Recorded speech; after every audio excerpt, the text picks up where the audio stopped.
Hello, welcome to National rankers.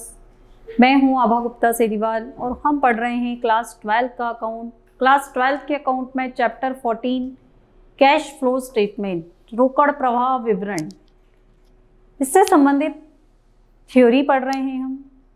इसके पहले हमने पढ़ा रोकड़ प्रवाह क्या होता है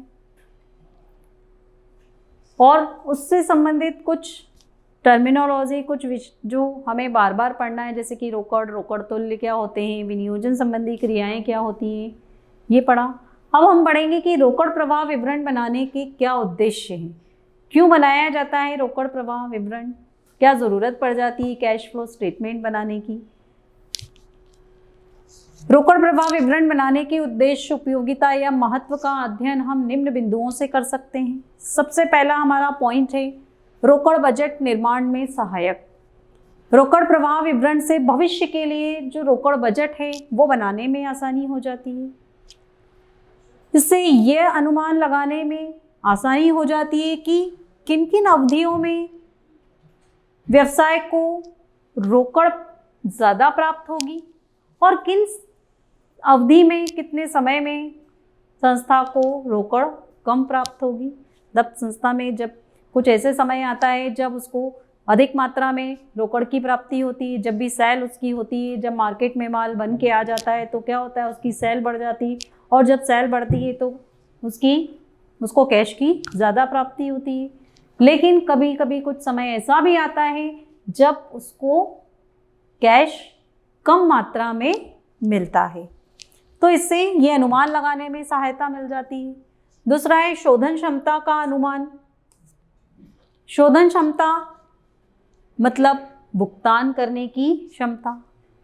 तो रोकड़ प्रवाह से ये आसानी से पता लगाया जा सकता है कि किसी भी संस्था की शोधन क्षमता कैसी है, क्योंकि जो शोधन क्षमता है वो रोकड़ के ऊपर निर्भर करती है। अगर संस्था के पास रोकड़ पर्याप्त मात्रा में उपलब्ध है तो ही वो अपने ऋणों का भुगतान कर पाएगी, अन्यथा वो अपने ऋणों का भुगतान नहीं कर पाएगी।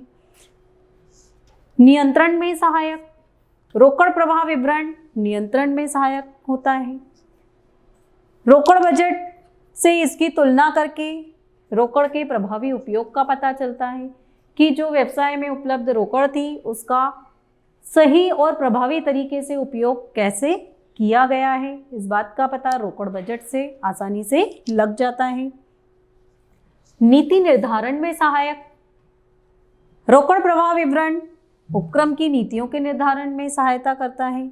इसकी सहायता से हम ये जान सकते हैं कि दीर्घकाल में जो भी ऋण हैं उसको चुकता करने, मतलब उसका भुगतान करने, और स्थायी संपत्तियों का अगर विस्तार करना है या उसकी पुनर्स्थापना करनी है तो संस्था के पास उतना कैश अवेलेबल है या नहीं, रोकड़ की उपलब्धता है या नहीं।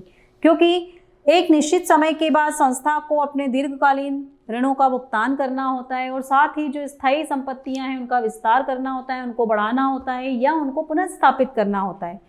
एक निश्चित समय के बाद संपत्तियां भी बेकार हो जाती हैं, तो जब वो बेकार हो जाती हैं तो उनकी जगह नई संपत्ति खरीद कर लाई जाती है। तो जब भी नई संपत्ति खरीद कर लाई जाएगी तो उसमें रोकड़ की ज़रूरत होगी, तो उसमें रोकड़ की उपलब्धता संस्था के पास उस समय होगी या नहीं होगी, इस बात का अनुमान हम कैश फ्लो स्टेटमेंट से आसानी से लगा सकते हैं। बाहरी पक्षों के लिए उपयोगी। रोकड़ प्रवाह विश्लेषण के आधार पर बाहरी पक्ष जो व्यवसाय के इन्वेस्टर होते हैं, विनियोक्ता होते हैं और ऋणदाता, क्रेडिटर्स, सप्लायर्स, जो व्यवसाय को उधार देते हैं या ऋण देते हैं, वो उपक्रम की वित्तीय स्थिति को जानना चाहते हैं। संस्था की वित्तीय स्थिति को जानने के बाद ही वो इस तरह का निर्णय लेते हैं कि वो संस्था को उधार देंगे या नहीं, या वो उसमें विनियोग, मतलब अपनी जो राशि है वो विनियोग करेंगे या नहीं करेंगे। उसमें विनियोग तत्व देने या न देने के संबंध में निर्णय करते हैं। इसके अलावा विभिन्न क्रियाओं द्वारा रोकड़ बहाव की सूचना। अब लेखांकन प्रमाण 3 के तहत रोकड़ जो प्रवाह विवरण बनाया जाता है, मतलब कैश फ्लो स्टेटमेंट जब बनाया जाता है तो उसमें 3 तरह की क्रियाओं को शामिल किया जाता है। संचालन संबंधी क्रियाएं, विनियोजन संबंधी क्रियाएं और वित्तीय क्रियाएं। तो इन सभी क्रियाओं में अलग अलग जो डिवाइजेशन है, इनका जो अलग अलग चीज़ें हैं उनका इसमें अध्ययन किया जाता है, उनकी स्टडी की जाती है और फिर ये रिजल्ट निकाला जाता है कि कैश फ्लो की क्या पोजीशन है। अल्पकालीन वित्तीय विश्लेषण में सहायक। अल्पकालीन वित्तीय विश्लेषण जब किसी भी संस्था का करना हो तो कैश फ्लो स्टेटमेंट बहुत मददगार साबित होता है, इससे बहुत मदद मिलती है, क्योंकि अति अल्प अवधि में कार्यशील पूंजी की अपेक्षा रोकड़ अधिक महत्वपूर्ण होती है, क्योंकि कार्यशील पूंजी से ज़्यादा कैश का इम्पोर्टेंस होता है। तब जब तुरंत किसी को भुगतान करना हो तो कार्यशील पूंजी में से तो भुगतान नहीं किया जाएगा। भुगतान कहाँ से किया जाएगा? रोकड़ में से, मतलब कैश में से। जो कैश उसके पास उपलब्ध है उसमें से ऋणों का भुगतान किया जाएगा। इसके बाद अगला पॉइंट है हमारा लाभांश संबंधी निर्णय लेने में सहायक। अब कैश फ्लो स्टेटमेंट से डिविडेंड संबंधी जो भी पॉलिसी है उनको डिसाइड किया जा सकता है, उनको निर्धारित किया जा सकता है, और डिविडेंड का जो पेमेंट है वो भी उसी के द्वारा हो सकता है। मतलब लाभांश के भुगतान से संबंधित नियम बनाना, उसकी नीति निर्धारित करना और फिर लाभांश का भुगतान करना। तो ये सारे उद्देश्य हैं किसी भी संस्था के द्वारा कैश फ्लो स्टेटमेंट बनाने के।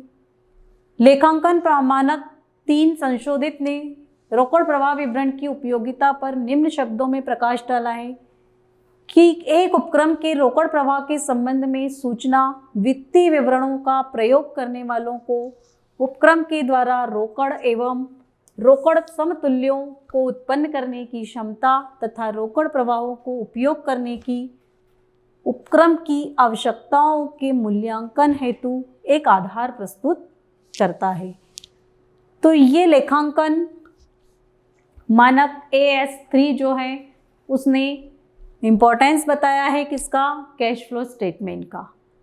अब रोकड़ और रोकड़ तुल्य में मैंने आपको बताया था कि रोकड़ में तो कैश आ जाएगा और बैंक बैलेंस आ जाएगा, और रोकड़ तुल्य में बताया था मैंने आपको कि इन्वेस्टमेंट आते हैं, शॉर्ट टर्म इन्वेस्टमेंट, जिनको तुरंत बेचकर कैश में कन्वर्ट किया जा सकता है।